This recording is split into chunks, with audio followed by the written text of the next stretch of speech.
I look forward to Fridays because this guy is he is a pretty terrific. I want to say he's 100%.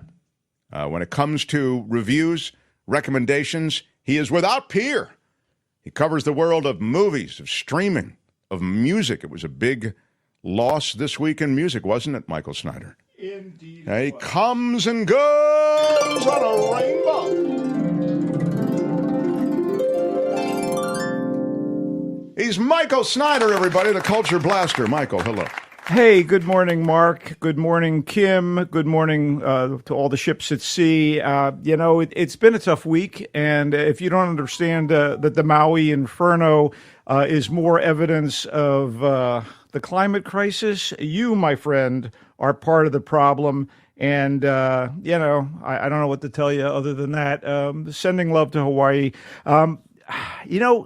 I listened to Kim's newscast, and it's only a matter of time before the first cruise on Waymo accident. You know I'm right. Oh, that's a great point. You think when two automated vehicles I don't know about meet in a San Francisco intersection. I would love to see two driverless vehicles try to exchange insurance information. You know that'd be hilarious. What do they send out? Robot arms or something? What do they do in that situation? That's a very good, that's very, very tough. All the news about Clarence Thomas. Thomas. There are processes. We have processes and protocols and standards. I'm sure there are, but I don't know what they are. The Clarence Thomas news and all that, it's getting to me. I come from regular stock. Yeah. I actually attended a Washington, D.C. cocktail party with Clarence Thomas and his wife, and I will just say that there's a good reason why her name is Ginny.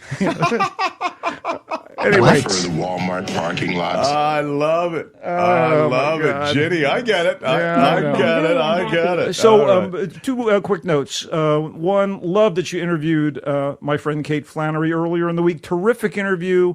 That book is wonderful, Striptease. And she was great. Thank you for turning us on to her. My pleasure. And we're very, very sorry to have lost Robbie Robertson, the driving wheel of the band, the Americana innovators, and he was also a music supervisor in film. He did a little acting opposite, believe it or not, Angelica Houston, and I think also that Jack Nicholson guy in a movie called The Crossing Guard, directed by Sean Penn. That's a very depressing movie, as I recall. It was, but Robbie Robertson was really pretty good in it, and it's a terrible loss, and I loved all of his music and all of the band's music while he was in the group. And it's a loss. And Sixto Rodriguez, whose story is an amazing one, and you can see it in the documentary "Searching for Sugarman," or Sugar Man, which I totally recommend you seek out. He was a guy who was discovered late in life through a variety of record collectors and fans and what have you. So Robbie Robertson and Sixto Rodriguez, as Greg Proops would say, they're swirling in the stars now. Yeah, really sad losses, but. I think you're right. Probably revisiting some of their stuff would be smart. And agreed. Shall we talk film? Yeah. Glad you changed your picture, Culture Blaster, says Citizen Swain. Oh, Citizen Swain always has something to say. All right. Go ahead. Let's get into the movies. Gran Turismo, which is actually subtitled, and here's a shout out to Brett, based on a true story, in case you have any doubts, is intended to be a feel-good underdog triumphing over the odds movie about Jan Mardenborough, an actual working-class teenager from the UK whose expertise at playing the elaborate Gran Turismo racing simulator video game leads him into the real world of professional racing. Oh. So a Nissan promotion brings him and a group of other gamers into a training program and competition to win a spot on Nissan's actual pro racing team. There are a few podium quality actors involved here. We got David Harbour. You know him and you love him from Stranger Things, and he's also in the Marvel Universe. He plays the ex-driver who was recruited to instruct the video kids and choose one to make the leap into the big time. You get the seemingly absent of late Orlando Bloom as the Nissan PR guy who dreams up what starts out as a stunt but gets serious for the gamers, especially Mardenborough. And the great actor Jimon Honsu as Mardenborough's disapproving dad, and newcomer Archie Madueke Madekwe. I'm so sorry. I was going to give you credit for pronouncing it correctly. No, but, Archie Madekwe. There's a missing consonant. I'm sorry, Mark. I think you did pretty well with that. By anyway, the way, shout out to Larry. Thanks Big for the shout fun. out. Thank you for the super sticker. Go ahead, Mark. Yeah, he's a very likable young man, and he plays Jan himself. And oh my God, is that Jerry Ginger Spice Halliwell as Jan's mom? Talk about a wannabe, and that's a reference to the Spice Girls' first and biggest hit. Actually, Jerry's Yeah, Jerry's okay, man. Yeah. Jerry's okay. So Gran Turismo is diverting and filled with kind of visceral excitement when it's on the track. Oh, I get what you did. Visceral, those are dang words. Yeah. That's when the advances in cinematic sound and vision and the skills of the director make the movie roar. And that director happens to be South Africa's Neil Blomkamp, who first gained attention with the great sci-fi parable District 9, still a great watch. Yeah, Parable's a ding word. And then made the lesser sci-fi actioner Elysium with Matt Damon and a few other like weirder movies like Chappie.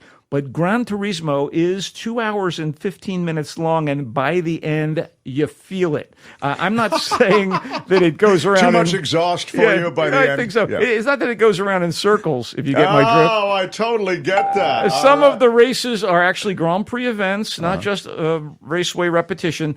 Despite the automotive thrills, there are pedestrian passages that slow the momentum. And when you're dealing with cars that go fast, pedestrian should not be the goal. Still, its true aspects are remarkable. This is a real story. And as racing movie goes, this is one. and when it puts you in the driver's seat like a ginormous video game, it's effective. So it's in theaters where it needs to be seen if it's your thing. Right. Unless you have one of them super big high def screens at home and can wait until it's available for streaming. Gran Turismo, meh review. Wow. It has its moments though. It does. It pops up there on the big screen. All right. Gran Turismo meh. Okay, if you read horror novels, if you're a fan of Bram Stoker's immortal Dracula, you know that the renowned vampire known as Count Dracula leaves Transylvania or Romania or wherever his castle was and makes his way to England for some fresh blood. And maybe the Eastern European blood was too spicy for him. I don't know. Maybe he wanted some of that blander, thinner British varietal. I do not know. But he travels from Transylvania to England. Well, whatever the situation, The Last Voyage of the Demeter is a movie based on the chapter of Stoker's novel that concerned the ocean voyage of a merchant ship tasked with bringing a cargo hold full of wooden crates from the Eastern European port of Carpathia to London. And one of these crates houses a deadly, hungry, supernatural force. Guess who? Anyway, so the captain of the ship, played by Liam Cunningham, you may remember from Game of Thrones, he's about to retire. And he's bringing his young grandson along on the last voyage. And yes, it's going to be the last voyage in more than one way. And that is not a spoiler. It's in the title, Mark. Come on. My gosh, they killed a kid, the grandson? I'm not saying that. I'm just saying it's the last voyage. Oh, okay, all right. It was great. I loved it. The crew of the Demeter, including a university-educated doctor played by the very versatile Corey Hawkins from Straight Outta Compton, In the Heights, and Kong Skull Island. I mean, consider the diversity there. Wow. There's the captain's grandson, of course, and there's a female stowaway who's suffering from a debilitating illness, and they are all targets for the predator who hides below decks by day and stalks everyone by night. Oh, by night it gets rough, yeah. Anyway, the creature is very well realized, and the ship serves as a decent floating haunted house from which escape is difficult. It wasn't terrible, and as directed by Andre Overdahl, there are moments of genuine terror, but it's not a classic. It simply kind of disappears after watching it, like a certain blood-sucking monster evaporates into mist, then reforms as a bat and flies. You know what I'm saying. Yeah, anyway, would I give it a pass for home viewing to kill a weekend night? Absolutely. Yeah. For now, The Last Voyage of the Demeter is only in theaters, so impatient supernatural movie completists will be best served opting for a bargain matinee. Or waiting. If you're a theater and you go for the matinee, and if you're just wanting to check it out, wait for the streaming. Yes. So if you're looking for a fizzy, good-natured LGBTQI plus friendly rom-com with pointed wit and sex positivity, Amazon has good news for you.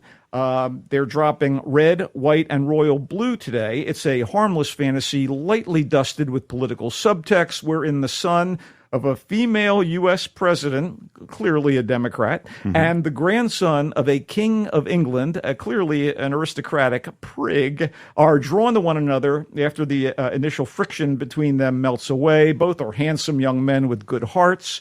Both are feeling a little oppressed by their duties and their respective positions on the world stage. Ladies' man and party hardy Alex Claremont Diaz wants to be more involved with his mother's administration, while England's beloved Prince Henry is committed to bringing honor and dignity to the royal family. But Alex and Henry are involved in a fracas at the wedding of Henry's brother, heir to the British throne. The massive media coverage of the incident forces Alex and Henry to make public amends, which leads to a thawing of U.S.-UK relations, so to speak. Anyway, Taylor... Fracas, I'll ding, and I missed a completist. It's a ding. If you say so. Taylor Zakar Perez as Alex and Nicholas Galitzine as Henry have nice chemistry, while Uma Thurman and Clifton Collins Jr. as the president and the first husband are superfluous but able, as is the great Stephen Fry as the King of England. In case you don't know, Fry was a longtime comedy partner of Hugh Laurie. They did the wonderful Jeeves and Wooster TV series, which I suggest people seek out, and Fry was part of the brilliant cast of the historical and hysterical sitcom Black Adder. Considering his background, I must say that wasting Fry's comedic skills on his brief cameo as the king is almost like abusing the rod of equity and mercy. Oh, I'm glad you recognize that. Superfluous is a ding word. Sure. Ultimately, Red, White, and Royal Blue, the first movie written and directed by the Tony Award-winning playwright Matthew Lopez, is charming piffle with an inclusive message. Fun on Amazon Prime Video starting Piffle today. is a ding, and I got Receive the rod of equity and mercy. It doesn't get it though. It's not deserving. No, I'll point that thing somewhere else.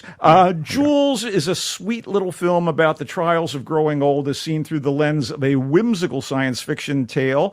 Ben Kingsley plays a retired widower named Milton who lives alone in a small Pennsylvania town and is kind of just marking time and, according to his concerned daughter, possibly losing his faculties until a UFO crashes into his backyard and brings this petite, enigmatic alien into his life. Of course, government agencies have spotted this anomaly from space, but are unsure what it is or where it is and would like to find it. And it's up to Milton and two of his peers, played by Harriet Sansom Harris and her fellow sitcom vet Jane Curtin of SNL, to cope with the alien, who they name Jules. If this sounds like E.T. for elders to you, you are not far off, although the plight of older folks left to their own devices has genuine poignancy.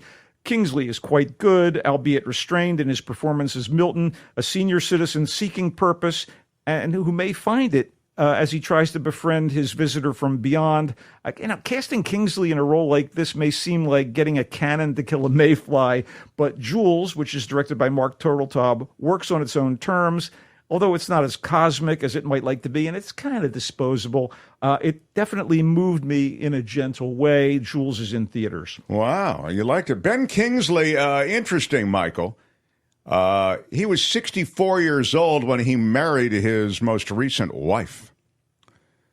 His fourth wife. I know this because I know Ben Kingsley trivia.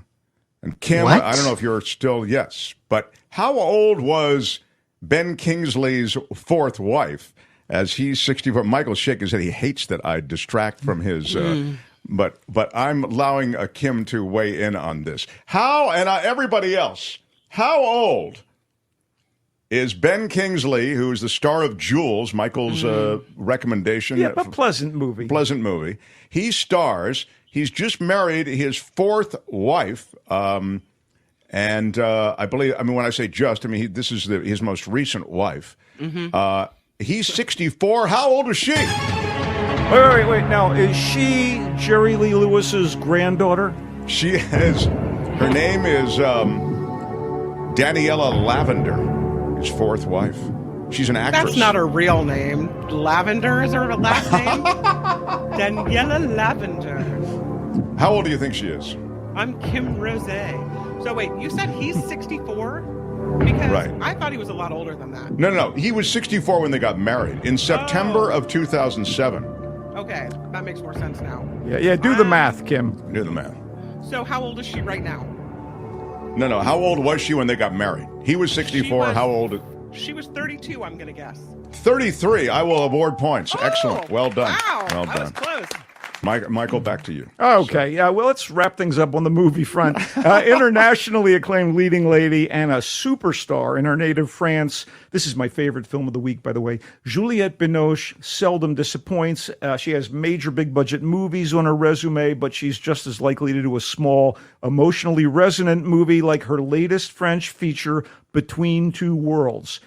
Directed and co-written with a sensitive touch by Emmanuel Carrère. Between Two Worlds has Binoche playing Marianne Winkler, a successful author who is concerned about the economic exploitation of the working class.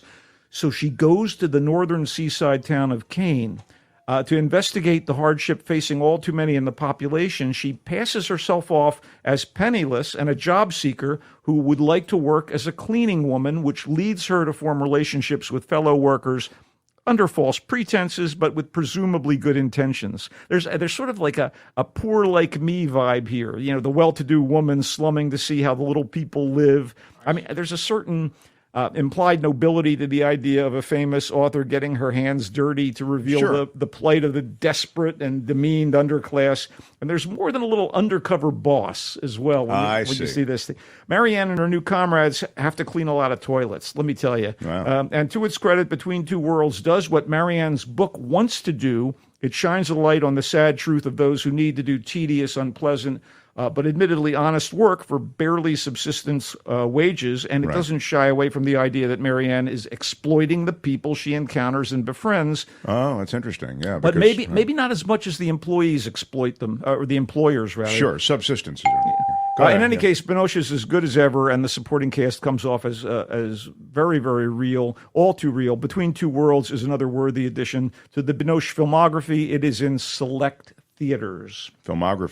Nice job. You know, Mark, two points that I want to get to. Yes, sir. One is one of my favorite TV shows is Back Baby, and that would be, are you ready? Yeah. Only Murders in the Building. Oh, yeah. Only Murders in the Building. We do love it. It's on Hulu. It's third season. The amateur detective trio of Charles, Oliver, and Mabel, as in Steve Martin, Martin Short, and Selena Gomez, welcome Paul Rudd and Meryl Streep to the building. Wow. That is going to be strong. Well, things actually start with the long-shamed Broadway maven Oliver finally returning to the Great White Way to direct a murder mystery with Charles in a supporting role, but the production is thrown askew on opening night when someone is murdered. Wow. Now, Oliver's played by... Played by Marty Short. Yeah. Anyway, this leads to more mordant fun, and they go back to the building for a variety of reasons.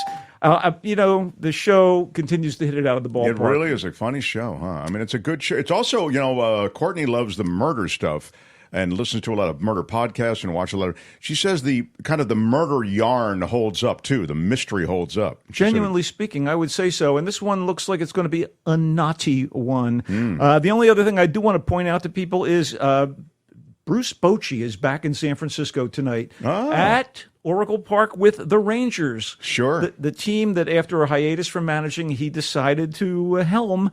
And, of course, he's well-loved in San Francisco, forever giant, and this should be an interesting... I'm sure he's going to be welcomed with an ovation, and then hopefully the Giants will kick the Rangers' ass. It's only available for you TV viewers on Apple TV. It's part of that Apple TV Friday night baseball program. Of course, yeah. Which may mean that Hunter Pence will be among the commentators. I hope so, because he's getting his feet wet doing that, and he's done a pretty good job. What a great ball player he was when he was with the Giants. So true. Askew is a ding word. I will review quickly Only Murders in the Building. You heard from Michael how much he likes it. Between Two Worlds, the Juliette Binoche film, he liked that. He liked kind of the window on this underclass that is asked to do so much in society, and then the questions and cross-currents about both focusing on them, as Juliette Binoche's character does, but also exploiting them. It sounded like that was sort of interesting. Jules is the Ben Kingsley led film about alien visitors, it would seem. Is that kind of the... One alien visitor. Okay. And one older guy that, needs to find purpose. Yeah, and Ben Kingsley is the older man who married the much younger woman, which I... Who, in fact, was an alien. Yeah. No, maybe not. Still to be the rest of the story. Is she from America? I don't know. Maybe that's to be continued. Can you let him finish? Yeah, maybe if we let him finish, he'll do. Red, white, and royal blue. He thought it tried to make some points. It's cute. Lib points about inclusiveness and all the, But it's cute with a small c, is what I got from you. Right. The Last Voyager of the Demeter wasn't terrible. Directed by Andre Overdahl. It's about, I believe it's about a vampire stored away in a... in the hold of a merchant ship. Well, a werewolf can kill a vampire. Did you know that? I did not know that, Herschel Walker. That is really, I forgot about that. Herschel Walker, he wasn't in the movie, was he? Actually, he played one of the deckhands. A werewolf can kill a vampire. Did you know that? Gran Turismo, so much going on. He likes a lot of what's going on in that movie. Orlando Bloom's in it, but ultimately, yeah. The bigger films this week were sort of disappointments to an extent, but did have some value for those people who have a passion for racing or seeing someone's neck torn apart and blood splattered everywhere. Those first two. The other films are a little better, and the real great film of the bunch is Between Two Worlds. Love it. Michael, love you, love our visits, and look forward to the next one. Go Giants. He comes and goes on a rainbow. Have a great weekend, everybody. Bye-bye, Michael Snyder. So good that he comes by. Love my Snyder fix. Love that Culture Blaster thing. You can find him across social media under that handle, Culture Blaster.